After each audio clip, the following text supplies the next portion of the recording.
C'est après d'âpres négociations menées sur 3 ans que l'État du Sénégal a réussi une réorganisation et une redistribution des rôles dans la concession de l'autoroute à péage Dakar-Diamniadio-AIBD. C'était une forte demande de nos concitoyens et s'inscrivait en effet sur une instruction de Monsieur le Président de la République de faire revoir donc cette concession autoroutière entre Dakar et Diamniadio dans le souci d'aboutir à un partenariat beaucoup plus équilibré et pour préserver les intérêts des usagers du Sénégal en général.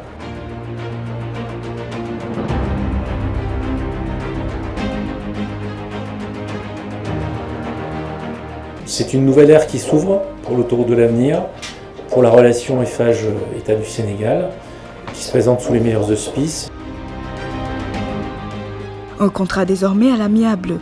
En effet, l'État du Sénégal est officiellement entré dans le capital de la société d'exploitation de l'autoroute, CKSA, avec une acquisition de 25% des parts. Cela équivaut à un bénéfice estimé à 305 milliards 505 millions de francs CFA pour l'État du Sénégal d'ici à 2044. Dans le premier contrat, on était à 0%, on n'avait pas. Là, on va entrer à hauteur de 25% dans le capital de cette société d'exploitation.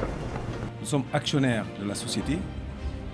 Donc l'État du Sénégal dispose d'administrateurs au niveau du conseil d'administration de la CECA. Donc l'État du Sénégal participe désormais aux organes de gouvernance du concessionnaire.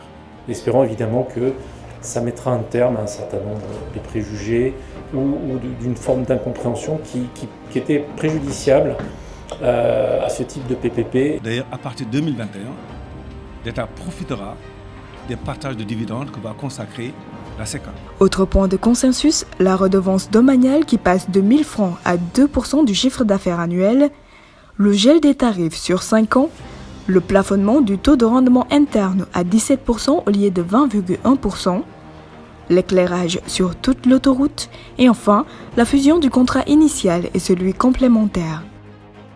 Pour éviter d'avoir des dossiers de départ, nous avons donc pris le soin d'avoir un seul document, bien évidemment, donc, qui va donc servir de contrat unique.